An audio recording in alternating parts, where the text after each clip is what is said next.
Hello, everybody. Welcome, welcome, welcome. This is 5 things every woman must be doing to live your best life, ages 35 plus. Reset your body and mind to take back your energy and your health. So before we get started, who am I? Why should you be listening to me, or why'd you show up here on today, this evening, or whenever you're catching this? I'm a wife, mother, business owner. I'm a licensed physical therapist, certified nutrition coach, and a run coach. So my goals over the last really 5 years honing into things has been, how can I optimize women's health and wellness? Focusing on women ages 35 and above with optimizing their performance, with nutrition, wellness, and finding the answers to questions that maybe they are having a hard time answering when it comes to moving, feeling, and performing at your best.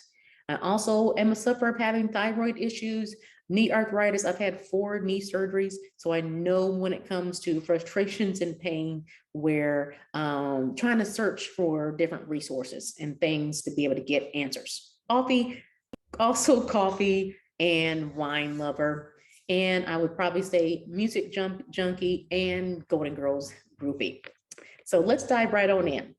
So when you think about what, let's say, what we used to do sometimes just doesn't quite work. So you used to think about, hey, I think I can change this one little thing when I was younger, and then the weight drops off. Or, hey, if I do this other thing or change this certain type of food or join this fad diet, the weight will drop right off. Well, as we progress and get a little bit older, man or woman, sometimes things just don't want to bounce back like they used to. So let's talk about, so we have hormones, metabolism, and stress. Boom. All those jumbles all mixed together, and you'll see, we're going to maybe start having a little more challenges. We won't say issues, challenges. So as we progress and get a little bit older, you'll have weight gain around the middle. You can also have increased chances of anxiety, depression. We have, night sweats, hot flashes, insomnia, low libido. Likely, if you're experiencing some of those things, then you do maybe have some hormone imbalances there. So if you found yourself saying, I just can't shake this weight off, my energy is so off, I've tried all the diets and I'm frustrated, you're probably going into that perimenopause phase right before menopause, or you could already have, say, progressed. If you're past the age of menopause, you could have also been progressed past that. So trying to think, what are hormones? What do they do? It's our body's chemical messengers.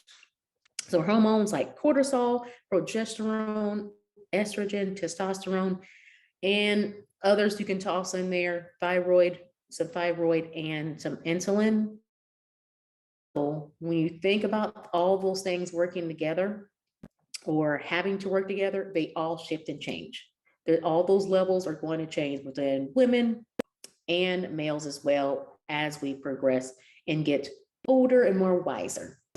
So I've been trying to help people with navigating or just really becoming more aware that despite trying to kill yourself and doing all the things, there may be some other things that's going on. There may be some imbalances going on related to you progressing into your late 30s, 40s, 50s, and beyond. So don't be frustrated. We're gonna knock out some things today to figure out what can we do to make a shift. So just a little bit of background here. Metabolism, basically how your body gets energy from the food you eat. So yes, it does slow down as we age, but we aren't doomed. And you can't blame everything on our metabolism slowing.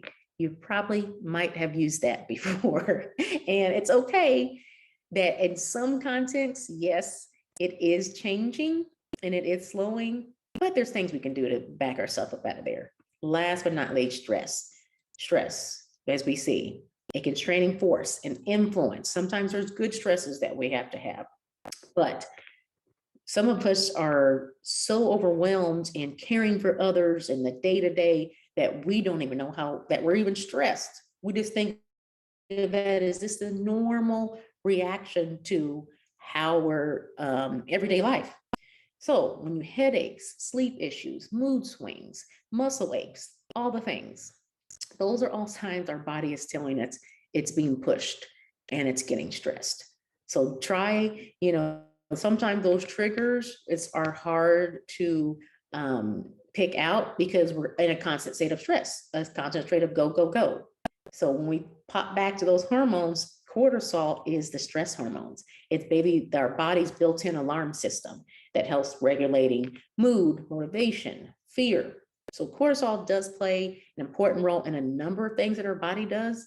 And for example, you don't even think about this, but it manages how our body uses carbohydrates, fats, and proteins. It helps with keeping inflammation down. It regulates your blood pressure. It increases your blood sugar.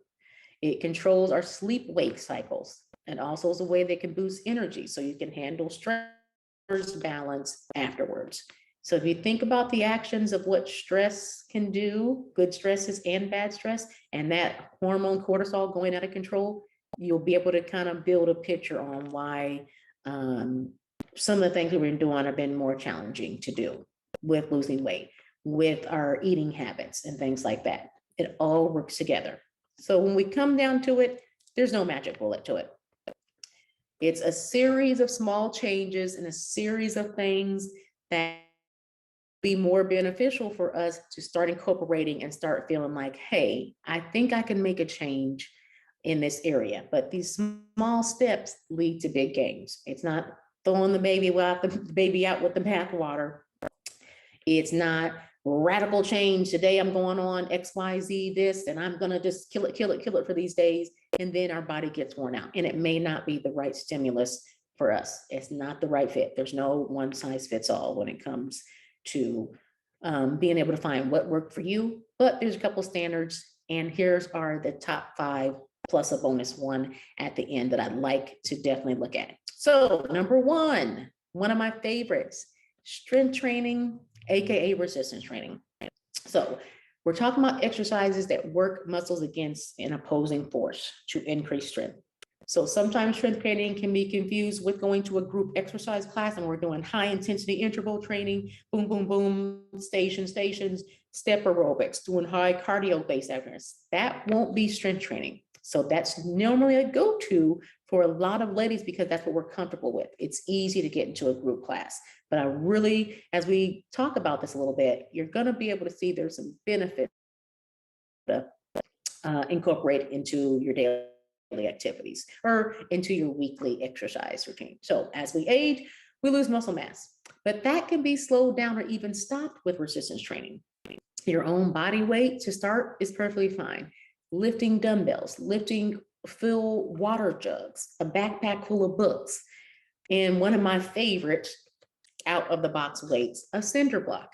Cinder blocks for $1, whatever at Menards or whatever. Those are kind of heavy, but those could be ways that you can start incorporating some resistance training using some simple things around the house and some other structures that you may not even thought of that was a useful tool for you.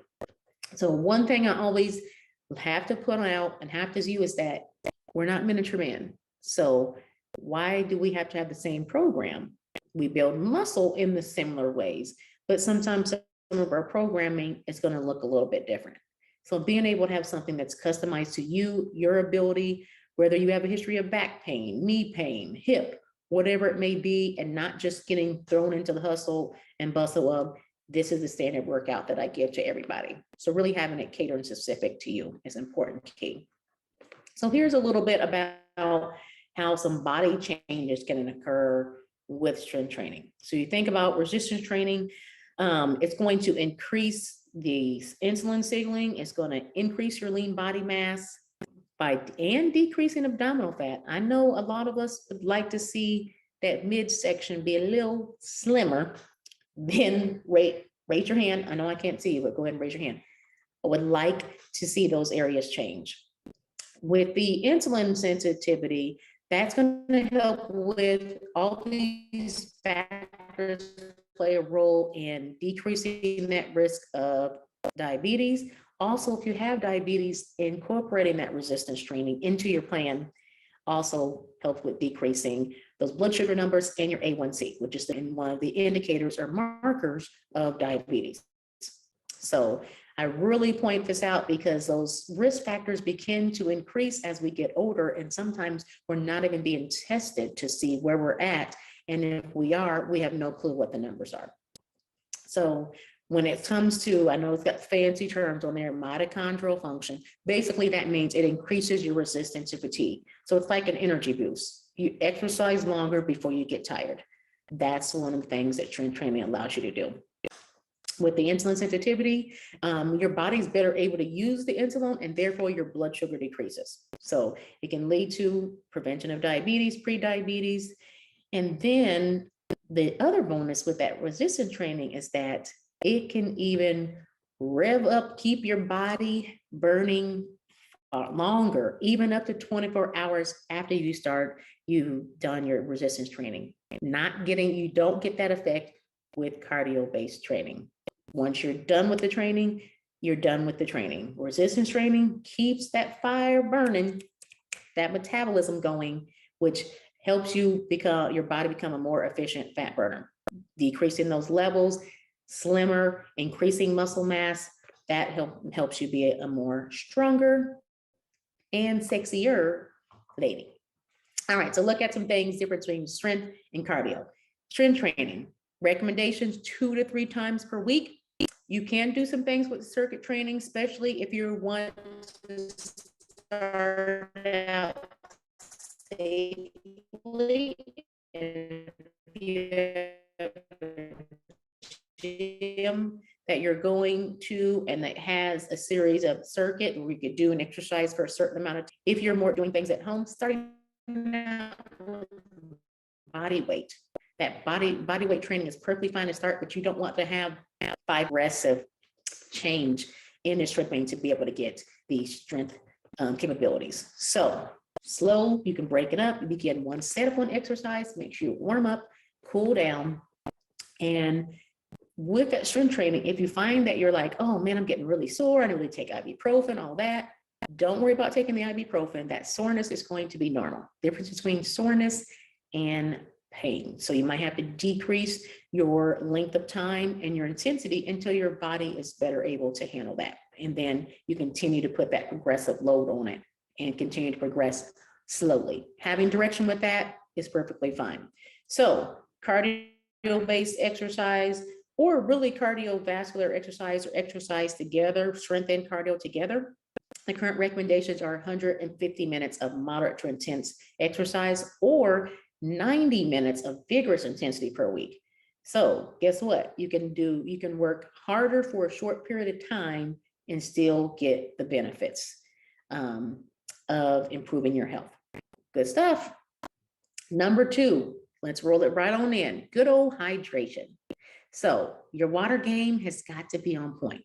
Just think if you're driving around and you only put gas in your car and you ignore the oil, your engine will shut down. Water is the oil. It keeps the engine going and it lubricates all the parts, i.e. your joints. So let's talk a little bit about hydration and your joints. About 70 to 80% of your joint cartilage is made up of water. So our water intake or lack thereof is going to affect our synovial fluid, which increases the risk of friction pain and breakdown of cartilage. So that synovial fluid is another lubrication that keeps everything moving and feeling better in those joints. Chronic dehydration and your body's not getting in that enough hydration and water, it can start affecting your joint health. So it's not just water for the sake of drinking water. It's, water does the body good. So you think about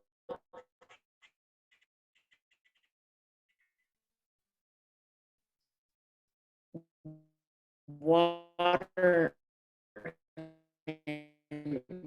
intake. Dehydration makes everything, joints and your spine just move better when you're hydrated, period. Especially you're working out, staying hydrated prior to, drinking water throughout. That's going to be the biggest benefit for you. You'll notice that maybe you don't get tired. Maybe have a little more energy because you're more energized, because you're not dehydrated and operating on that low level dehydration at all times. Excuse me. So as little as 1 to 2% body mass loss in the heat, it challenges our cardiovascular area. Your hydration level wasn't increasing or sweating a lot, then your heart. So I'm going to go. So recovery, what does that mean? I know we're used to pushing it or not really thinking about the importance of recovery. Recovery and rest as you progress into your late 30s, 40s, and beyond, it looks a little bit different than our 21-year-old selves. The way your muscles and joint recover is a bit slower, but don't let that stop you. With a good stretch and mobility routine, hydration, and incorporating nutrition after you work out. So that means after workout, think about increasing your protein and your good carbs mix. That could be peanut butter and jelly. That could be chocolate milk. That could be a protein shake that also have. There's several combinations you can do to be able to optimize your recovery after you work out or after long work days too, not just after workouts. Your recovery time, that time to be able to rest, that's an important key. And like we said, that rest and recovery and hydration, they all play a role. You have that decline in your function and everything slowing down. Dehydration could be part of that issue. And also if you're dehydrated after working or during workouts and things, it can increase that risk of injury. And it can also, dehydration can also impair recovery. So if you're a fan of foam roller, you can use that to help with rolling out and doing some stretching, quick little mini yoga routines. Don't worry, you don't have to be super flexible and bend your knee behind your head, because I'm not flexible at all. And I utilize some stretching technique with yoga to help just in my overall fitness as well. So remember, if you're hitting up some workouts, just don't walk out of the gym, walk out of boot camp or a personal training session or in your home gym and be like, all right, I'm done. It's the workout isn't complete without a cool down stretch. And that's really right away within even a quick 5-minute stretch can make a big difference. Then you go into what you're recovering. So all part of the recovery period is going to be that stretch. It's going to be that cool down. It's going to be how you rest, how you hydrate. I know I personally have added a recovery. So on meditation, stretching, yoga, 30, 40 minutes. It makes a world of a difference instead of just go, hit it hard on every workout. And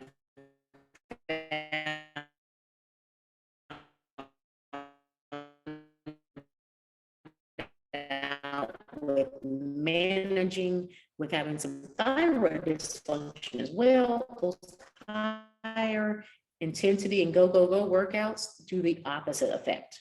It actually can help. It slows me down, and then I don't really get as much benefit, and it's harder for me to recover. So thinking about, so another thing to think about is going to be, what does your nighttime routine look like? Do you have your sleep? So developing a sleep routine could be whatever works, whatever you choose. So the winding down time is vital to setting up for sleep success. I found that being able to have a better routine at night and not just like working with my, my laptop open until bed and just closing it and then say, all right, time for bed. It's harder for me to get to sleep, and having some of those issues with nights going into perimenopause, having a sleep routine helps. I saw that, I think it was a sleep study, sleep hours per night, it actually increases the risk of diabetes. So the goal is going to be between 7 and 9 hours. I know that may sound kind of crazy town to some people. So being able to find that window of time that works for you isn't a, it will actually keep you up. The National Sleep Association states that using TVs, tablets, or smartphones, and et cetera, before bed delays your body's internal clock. So it suppresses release of melatonin. So that's the body's sleep-inducing hormone. It also, so if it slows the release of melatonin, it's going to make it more difficult to fall asleep. So try to ditch those electronics at least 30 minutes before bed. I know I've been guilty of that. So not enough sleep leads to poor memory, focus. It weakens our immune system, meaning it's more susceptible to catching something, getting sick. So our body needs sleep for body and brain repair. There's three talked about sleep cycles. One is light sleep, then it's deep sleep, and then it's REM sleep. So light sleep should be about 50% of your time. That's when you're easily awoken. Deep sleep is about 15 to 25% of your nighttime. And this is the time period that's important, because that's vital for your tissue recovery. And that occurs mostly during the first half of the night. And then the last is REM, or rapid eye movement. That's when you're dreaming and have memory processing. So that's the second half of the night, about 20 to 25%. So I found that there's been some valuable tools for me to be able to moderate sleep. One of them is I'm wearing right now. This is the Halo watch. There's another one called Whoop. The Halo watch is an Amazon product that is going to help and do some measurements of your sleep, your stress levels.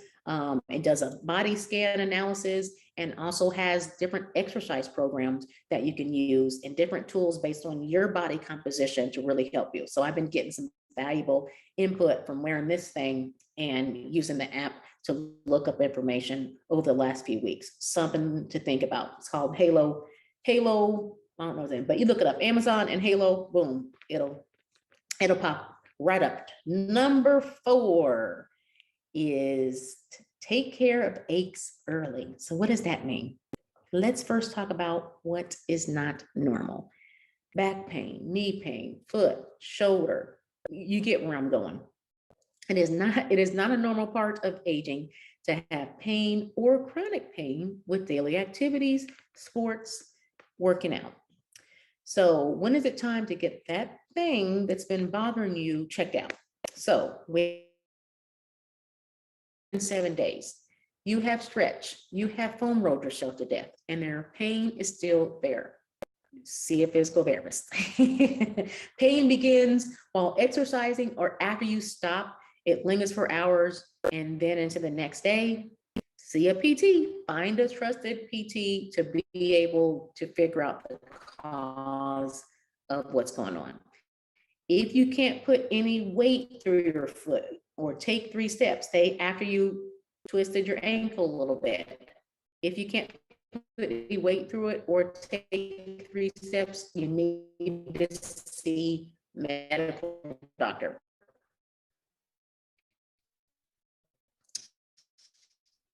That is where you probably are going to need x-rays and scans to make sure you don't have a fracture. If you happen to be a runner and you have the same ache or pain that pops up during every run, every time, please see a physical therapist that has a particular interest or training with a trainer or boot camp. Go to boot camp, and you always have to do the modified workout because you have bad knees, shoulder, feet, boom. You guessed it. See a physical therapist for that. You don't always have to go through the modifications or be training through pain. You just even to see, hey, is there anything different that I could be doing? Is there any specific exercise that I need to help with building up? Physical therapists have that knowledge and training when it comes to the musculoskeletal system and treating and then informing people how to better take care of their bodies, training more than a personal trainer does. So when you think about those things, when you have a doubt in your mind, just get it checked out. Of course, there's things that you can solve on your own, but there's been so many people that are going to Dr. Google, and you can do trying to figure it out, potentially making it do. My spill on getting things checked out. So number 5 is build your wellness squad. Yes, girl and guys, you gotta build your health and wellness squad. So I'm all about model that you call for drinks, poker, coffee, or whatever. You need to know where all of your bodies are buried. Well, maybe not that far. That you have to sign as your email or text members you should have in your wellness squad. Number 1, nurse practitioner, primary care doc. 2, physical therapist. 3, chiropractor. 4, massage therapist, and 5 is a nutrition coach and or fitness trainer. There are some fitness trainers that do have nutrition coaching certifications and better knowledge just than general trainers. So that's why those two are kind of together, but that could be 2 different people. And that's okay if you have to have a squad, expand the squad a little bit. So primary doctor or nurse practitioner, I personally see a nurse practitioner right now because I get more time with her and we get to dive into natural-based treatments that suit me. So really, I can always set up a virtual session or use a message platform when I need her, regardless of how you feel, of how I feel, or I was able to actually use a nurse practitioner that had a specialty in trying to figure out when I was trying to diagnose what was going on with my thyroid issues. My primary care doctor went on the traditional model and only had certain tests, had tests that were given to me that did not delve in deeper. So I had to go seek out somewhere where I could get better understanding. So here are some tests that, regardless of how you feel, get these done. Full blood work, including thyroid and testosterone for guys. And if you're noticing more fatigue, then insist you get a full thyroid comprehensive blood test panel. This is not the standard test. So you will have to ask, and if your provider doesn't want to order it, consider another provider, because when it comes down to it, you are the CEO of your health. You are the CEO of your health. So you know when something's not right, you know when you need better answers, and just don't go on what your provider has said. I was able to identify my own thyroid dysfunction by digging deeper. Next, know your A1C. That's the blood test that measures your average blood sugar over the last 3 months. It tells you if you're pre-diabetic or diabetic. Know this number. Don't just let them say you are okay. Write the number down. I have plenty of people that it said, have you got the A1C tested? I think so. I think they said I was okay. Well, they're in that age group of 35 pushing into 40, which a higher incidence occurs during that time of becoming pre-diabetic. So the pre-diabetic range is your A1C of 5.7 to 6.4. So I've had people tell me that their doctor said they were okay and their A1C is 5.6. So to me, that's not okay, because that's getting ready to tip over into being pre-diabetic. So instead of saying okay, why not come up with a plan to prevent you from getting over the hump into pre-diabetic, and not the next time you get it tested, it's already gone into pre-diabetes or into full diabetes. So diagnosis of diabetes is 2 consecutive A1C tests of 6 point. So know your numbers. Just don't say, yes, it's okay, and yes, it's okay. Know the numbers so you can do something about your health. Last but not least, know your blood pressure, of course. So number 2 on the list in your squad is a physical therapist. Of course, I was going to have that listed. I'm not biased or anything, but you really do need a physical therapist. So you have access to your personal physical therapist without getting a script. Find who you like. You do not need a prescription from your doctor to go to physical therapy. We'll say that again. You do not need a prescription from your doctor to go directly to your physical therapist. So physical therapy is not just for aches or pains.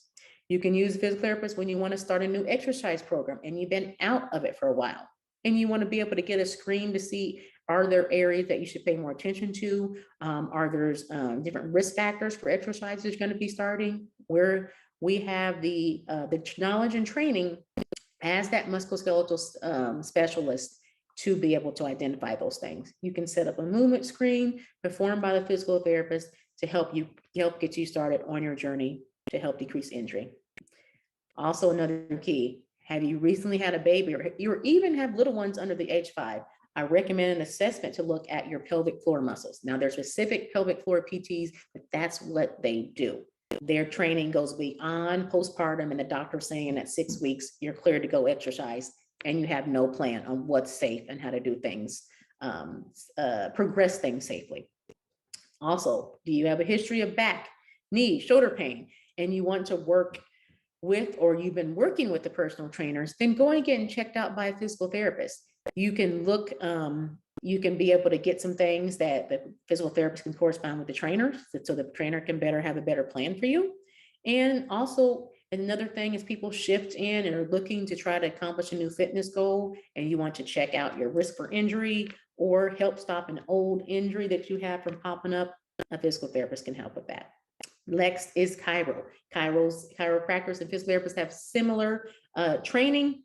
Chiropractors a lot of times will go and do the adjustments, and then physical therapists, depends on their level, their physical therapist can help with, now you got that movement there and things adjusted, then let's follow up with strength and stability.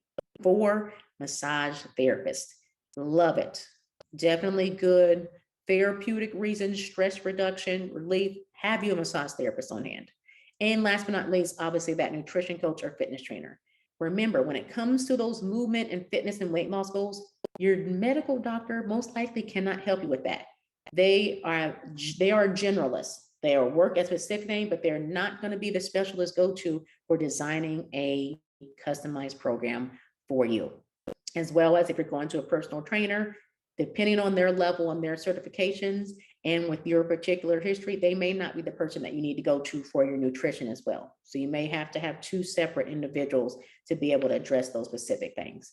That was the 5. Now, bonus is nutrition. How can you not live your best life without having a little bit of nutrition thrown in there? So there is no trick.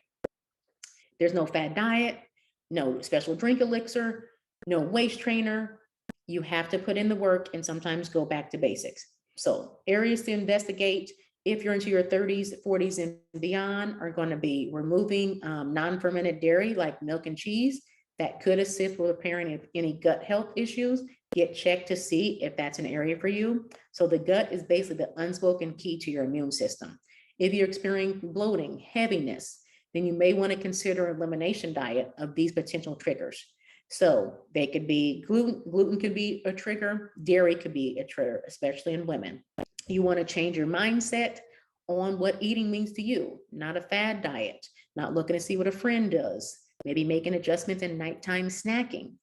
A lot of the snacks that we lean on at night are the things that can be increasing bloating in the morning. Wine, ice cream, I know wine, those can increase bloating the morning after. Think about replacing some of those later night snacks or after dinner snacks with something high protein and lower carbs. Think of like Greek yogurt or, peanut butter with an apple. Combining some little snacks like that to offload the heavier carb things that are essentially sometimes being eaten later at night.